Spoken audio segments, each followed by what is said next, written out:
we have our Thursday resource person, Dr. Prince OSEI, in the studio. And today we'll continue the conversation of retention in urine. I mean, last week we spoke about what it is, the types, the causes, the symptoms, and we had a couple of questions coming through. And whilst we were about to end the conversation, I raised something about the whole, if you masturbate for a long time, you can't pee and stuff. And there was sort of like, that's all was like, hey, the psych and everything. But then I got interesting questions on Facebook, and I won't put the names out. But then, Doc, let me first welcome you. Yeah, thank How you. are you? Thank you. It's good to have you. This Thursday morning. You're looking super dapper. I'm coming to meet you guys. Okay. Afterwards, where will you go to? You're going to wait. Yes, Hey, all for patience. And then today, what do you know? Okay, Doc. So the first question was, can frequent masturbation cause problems whilst urinating? And this is what the person actually had to say. He said, I have been, it's too early, but let me read it. I have been masturbating since the age of 16 in senior high school, due to which now I am facing problems in urination. But now I have stopped for last 1 year, but still facing night fall and delay in urination. Okay. This is a message. Yeah, I'm not going to put the person's name out there, but this is the message I met on my Facebook Messenger. Okay, yeah. so it's not direct. Like as last week you mentioned that when you masturbate, or and I gave an illustration that yes. When the semen comes out, it closes the urethra because of the sticky nature of the semen. So sometimes passing urine could be a bit difficult, but it doesn't mean that you have urine retention. Okay. But you masturbating for quite some time could affect the urethra itself. Okay. So it depends on the frequency. There are some people who masturbate so much that in a day they can masturbate like 3, 4, 5 times. Okay. The more you do, and the rigorous nature of it could cause some problems with the urethra. Okay. Yeah, so that could later in life cause issues with this urine retention and all that. Okay. But it's not really related. It's not directly related. Yeah, like having masturbation once a while might not really cause you to have any You just have to go to the hospital. And the next question, I think you touched on it. It said, can sperm cause urinary tract infection? That is UTI. It could if the sperms are infected itself. Hey. Yes. We have people who have, we have people who they do the semen analysis and you see past cells within the sperms. Okay. So if someone have recurrent infections, so sometimes because the testicles, the urethra, they are all within that same area. If you have an infection, the likelihood of it affecting the sperm cells are high. So there are people who do semen analysis. The sperms might be okay, but then there could be infections within the sperm cells. And in that, it can kill the sperm cells. So there are people who can have that the semen causing infection, and we've had complaint of women coming to the hospital and complaining that after sex they may feel itchiness and all that because the sperms were introduced in them. They sometimes feel this itchiness. The infections within the sperm could cause that, though there are several mechanisms that prevents the infections from affecting the woman itself, but sometimes they are able to go through the female reproductive system. So yes, sperm could be infected and it can cause UTIs. Okay. It was only the guys texting me. The ladies who come into my ladies coming to my DM. Ladies coming to my DM.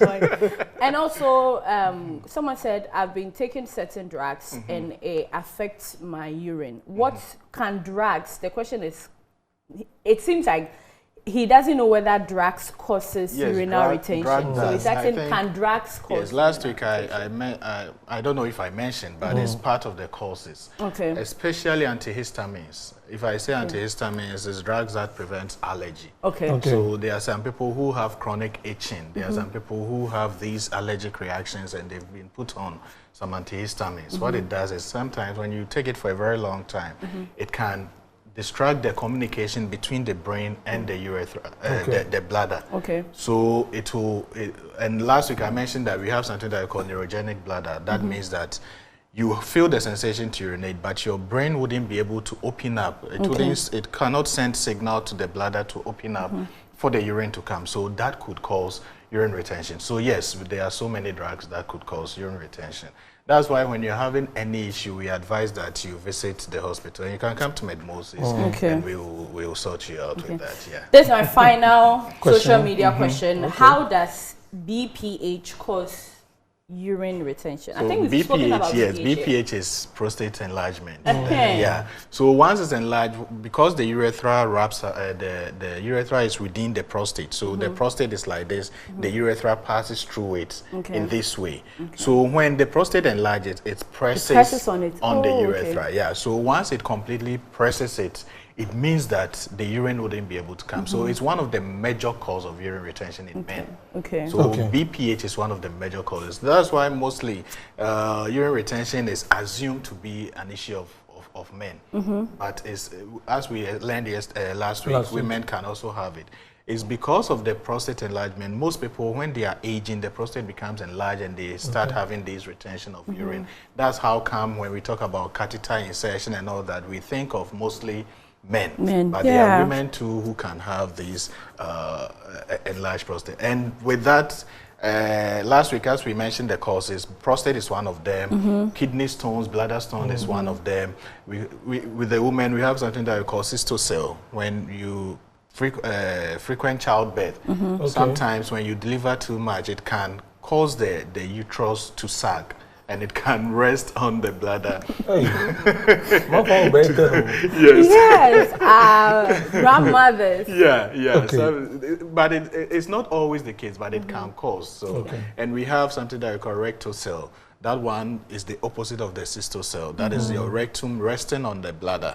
So if you have severe constipation and you are straining and all that, it could also lead to that. So as we mentioned last week, urine retention can affect anyone at all. And when you're having any urinary issue, you know where to go to Medmosis Clinic and Prostate Center. You know, when it comes to urine issues, when it comes to frequent urination, urine not coming well, you know that Medmosis has got you covered, because we started this long time ago, and this is our 30th year of providing good health care to people. Yeah, so Medmosis is the right place for you. And another thing, we know with the kidney stones, it develops slowly.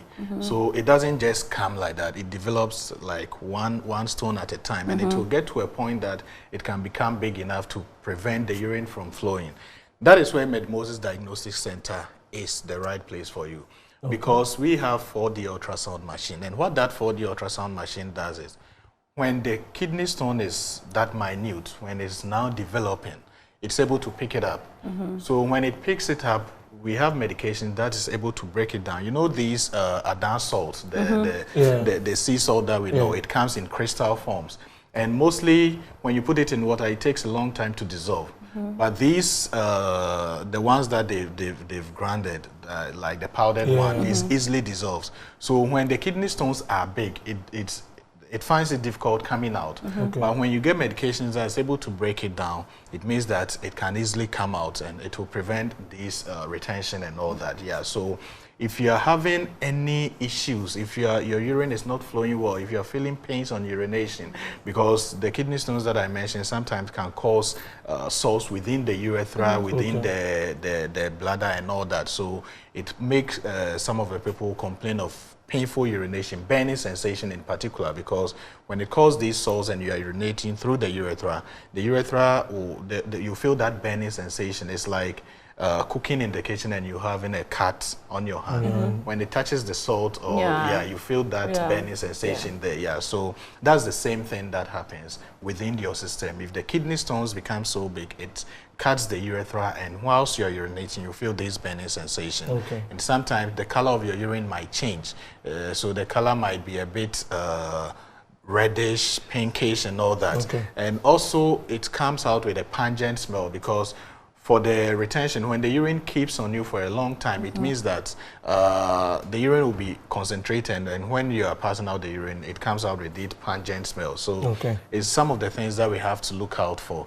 And we don't have to wait to get all these symptoms before we come to the hospital. You have to have a regular checkup, at least once every year. When you are in your early ages, once every year is okay. But whilst you are aging, like from 40 years going, you need to be checking it every 6 months, so that it wouldn't take you by surprise. Doc, talking about the symptoms, just before we wrap it up, the retention of the urine, is that because someone can go to the washroom, and is it that just when you go to the washroom, you have to pee?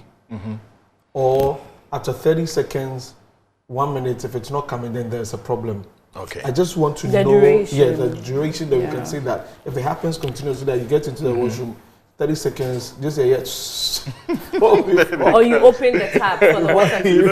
With the urine retention, we have the chronic retention. That one, it builds up with time. So for a long time, you go and pee, some will left in, and it will be building up with time. But with the acute retention, like you feel like urinating, you go to the washroom and it's not coming at all.